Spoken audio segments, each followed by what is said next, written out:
Rohit Sharma and Virat Kohli are back, but India come up short in that first ODI in Perth. The South Africa women's team through to the knockout stages of another World Cup. Absolutely fantastic. Manchester United beat Liverpool. El Clasico right around the corner. And last but not least, Pakistan's got a new ODI captain. It's all on the 360 show. Let's go.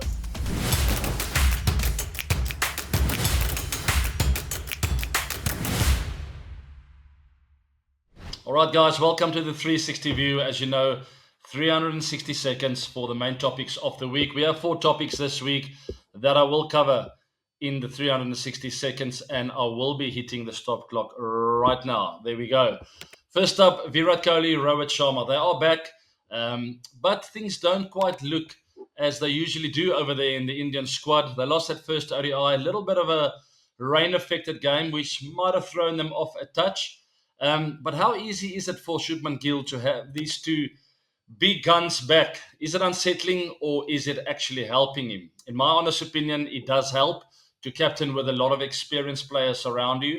As long as those experienced players have the same goal in mind and the same vision that you have. I do believe Virat and Rohit have that vision, and you can't judge them on one game, guys. They didn't return with a lot of runs, but it was a wishy-washy kind of game, quite literally, with the rain that sort of played a role. India never really got going, and it was really difficult for them to find a little bit of momentum, if I could say. Only 26 over game. Australia made light work of it. At least India took them into the 20s, overs 20, as Mitch Marsh was batting really well. It could have been like a less than half the overs win for Australia, but I thought India fought really well under the circumstances. Another thing that I wanted to cover with this series is, especially over there in Australia, when we were there in 2015, the coach would always come up to me before games and he would say, "Abi, what kind of balance would you want?" And I always said, I want to have our best 5 bowlers on the park, which we didn't always get right. But there is that argument about, do you play specialist bowlers or do you have more all-rounders? Now, the theory, in my opinion, should be on good batting wickets, you want to play your best bowling attack. Sounds weird, doesn't it? But to me, that is the theory that works and has worked really well over many, many years. So Australian wickets generally are really good. And I believe India should pick their pick their best bowlers to try and get wickets, put Australia's batters under pressure on what is a good batting wicket. After that, you can think about your all-rounders and your batters that will go out there and score the runs. It's the bowlers that win your championships, right? We all have heard that before. That is my 5 cents. It's not all doom and gloom for Team India. I think they need to strengthen the bowling attack, get more specialist bowlers in there. Maybe think of a Kuldeep because Australia generally have not been the best spin-playing team in the world. So you need your frontline spinners to sort of bamboozle the Aussie top order attack. There's plenty of time still for Team India to come back, and I am expecting a really good comeback. Shubman Gill, I feel he will be on track. He showed more than enough to me that he is the man to lead this team. It's just about them finding their feet, finding a bit of rhythm, and then also get your best bowlers on the park. Then South Africa women's team, they are through to the knockout stages. I watched them beat Pakistan recently.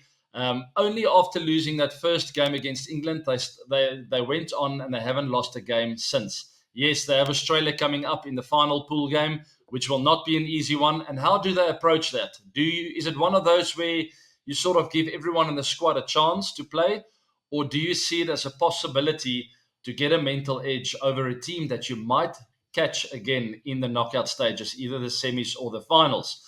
We'll wait and see. In my opinion, you put your best players on the park, you've got momentum, you've got confidence, you can almost see the finishing line. It's all about keeping that confidence in the team. Play your best 11, try and get a mental edge over Australia. It hasn't happened often in the past for South Africa to have beaten the Aussie women's team, so this is an opportunity to get one under the belt and go into the knockout stages feeling confident for if they do run into Team Australia again. But standout performances right throughout. Marizanne Cup, Nadine de Klerk, Sunay Luce in that last game against Pakistan, Laura Wolford, which is a refreshing sign for the team that she seems to be back in form. You know, the middle order has really sort of saved them on numerous occasions during this tournament, and now the top order is also starting to show form. The bowling attack is in place. It's really looking good for the Proteas women's side to go on and possibly go and win the World Cup. I won't touch the money yet. There's a lot of hard work ahead, but let's see what happens. All looking good there. Proteas, the men's team that is playing in Pakistan. They lost that first test match, guys.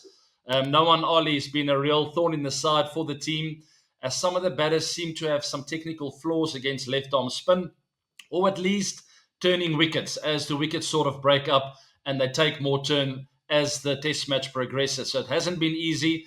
And consider this, that South Africa now busy with the second test match, have lost both the tosses, and it generally puts a away team under a little bit of extra pressure, as you always know. There's a bit of anxiety there, knowing the wicket is going to break up and we still have to bat last. Obviously, that's not an excuse, and they just have to play the spinners a bit better. This test match, I still believe South Africa are right in there with a good chance. The number one thing I'm going to touch on, and that no one thinks about ever, is the fielding. We've dropped a lot of catches in that first test match. A similar thing occurred in the second test match. That generally puts you 50 to 70 to 80 runs behind. That's the margin that we lost in that first test match.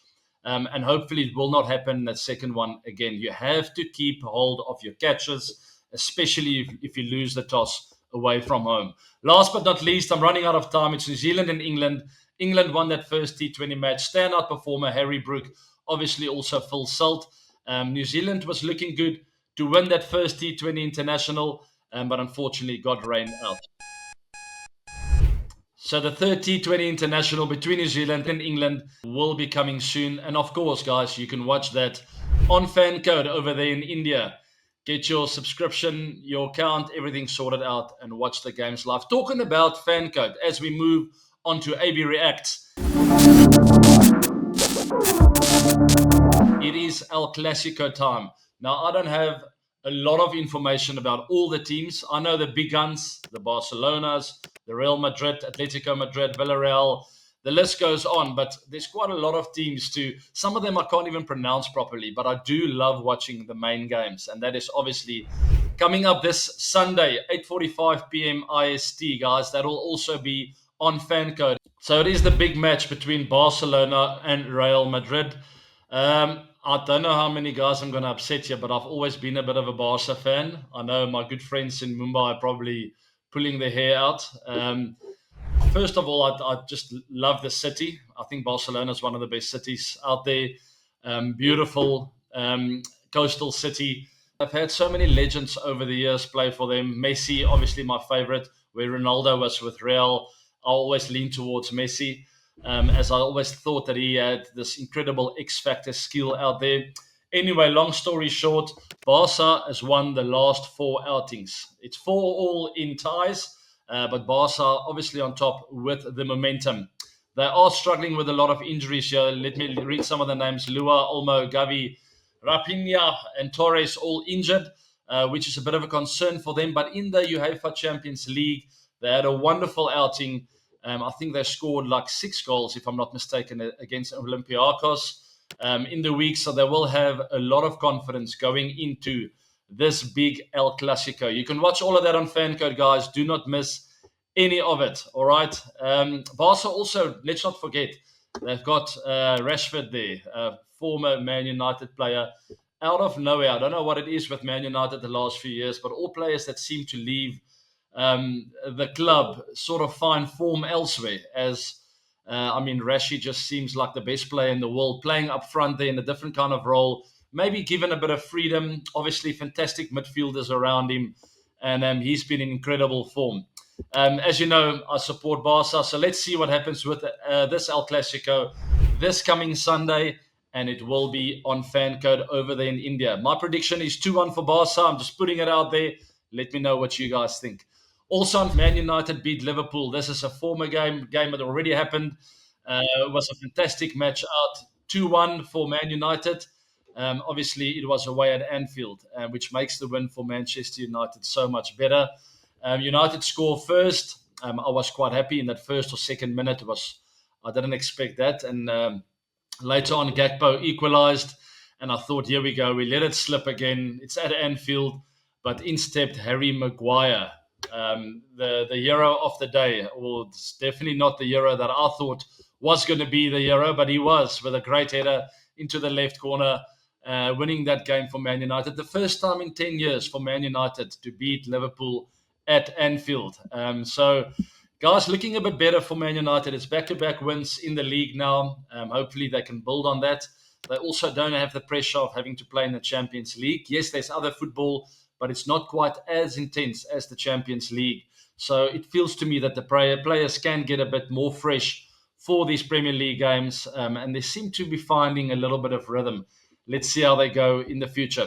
Last but not least, on AB React, Pakistan appoint a new ODI captain. And you've guessed it, it's the left arm fast, Shaheen Afridi.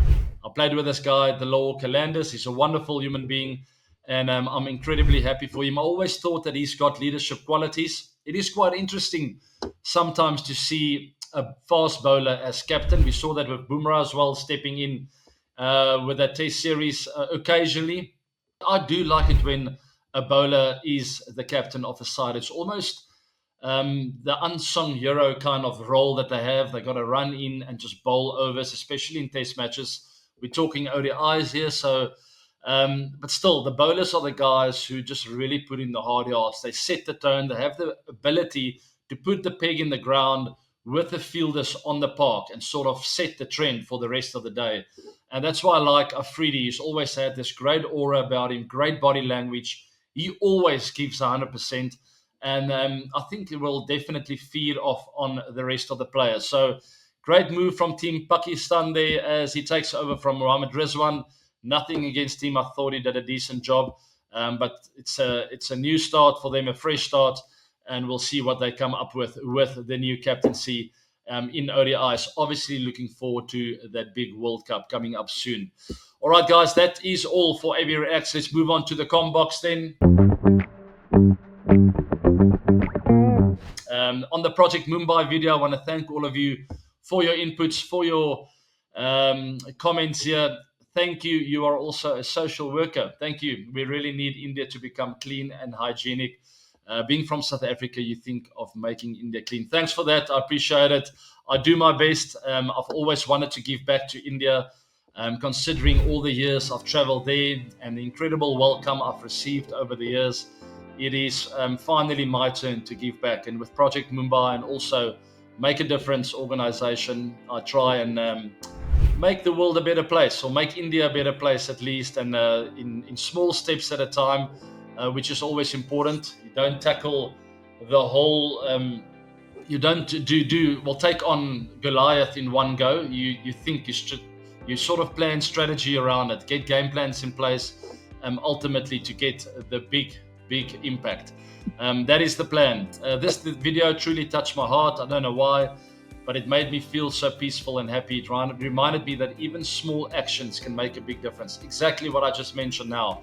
One step at a time, small actions, make the world a better place by sort of trying to take it one day at a time, and put a smile on someone's face. There are so many numerous options and that you have to sort of make a difference in other people's lives. For me, it is Project Mumbai and Make a Difference organization. If you want to take part in this, please sign up. There's a bit of Afrikaans here from Tian Griesel. Oom inspireer my baie, nie met cricket nie, met alles wat oom doen. So he's calling me uncle. I don't know how old I am. Maybe it's the grey beard. He's saying that you inspire me not only through cricket, but through everything that you do. So thanks for that, Tian. Really appreciate it. I do my absolute best. Let's talk about Surya Kumar Yadav, as I see a comment about him here. He only debuted at the age of 31, guys, compared to someone like Yashasvi Jaiswal, who started way earlier. What is the dynamic behind that? I had a similar story where I started at the age of 20, where a really good friend of mine, like Faf du Plessis, only started when he was 28, I think. Much later. It doesn't take away anything from him or me. It is just a crazy thing where you get thrown into the deep end, and it's got a lot to do with personalities, and I think with that deep desire that you have in your heart, you get thrown into the deep end, and always throughout my life, when I got thrown into the deep end, it sort of brought out the best in me, and it made me focus even better. It's not that it was the case with Sky or with Faf. Every person's journey is just different, and you are mentally prepared in different ways. I felt ready for the mental challenge at the age of 20. Perhaps it's got something to do with the two older brothers I grew up with throughout my life, really being sort of battle hardened. Maybe Jaiswal's got a similar story, I don't know. And for Sky and Faf, maybe it was completely different, where opportunities didn't arise as quickly, maybe. And even if they did, maybe they weren't ready to pounce yet mentally. And that could be the reason why journeys just look different. And it's also the beauty of sport, right? Every player has this path to walk and a different journey. And for Jaiswal, it has happened all very quickly. But look at how calm and relaxed he looks out there. He sort of makes me feel like, you know what, that's the kind of guy I want to back, even at his young age. So his mental challenges might get steeper and harder a bit later in his career, where maybe for Sky and Faf it became a lot easier. Who knows what kind of battles you have to face? Everyone has to face battles through life, through cricket, and through everything that we do, and we have different ways of countering that. All right, next one. He's good in test matches and in T20 matches. This is Jaiswal now. He follows his captain's orders. He's calm and the new best youngster out there. And I fully agree with that. He might, as I mentioned now, he might have challenges that he'll still have to overcome as bowlers will start finding weaknesses.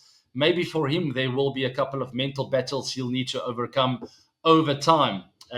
Sometimes it is the strain of the amount of games you have to play. It's IPLs, different domestic leagues, it's international tests, ODIs, T20s. When you turn 25 to 28, all of a sudden you realize, hold on, I haven't really had time to breathe and spend time at home. Maybe there's a family and a wife and kids. So a lot of things change as life moves on. But for now, Jaiswal is definitely on the right track, and I absolutely love watching him play. All right, guys, that's all from the mental side of the game. Last but not least, AB, can you please make a video dedicated towards the mental aspect of the game? I will definitely work on that, guys. Remember, I've promised you many, many times now about another From AB to 360 episode.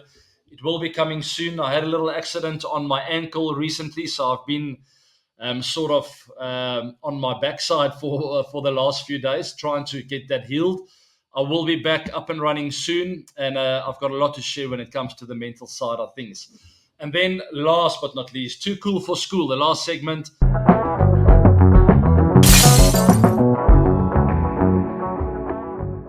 I stumbled across this video and I cannot wait to share this with you. Let's have a look. So that was quite a long video, guys, and absolutely mental.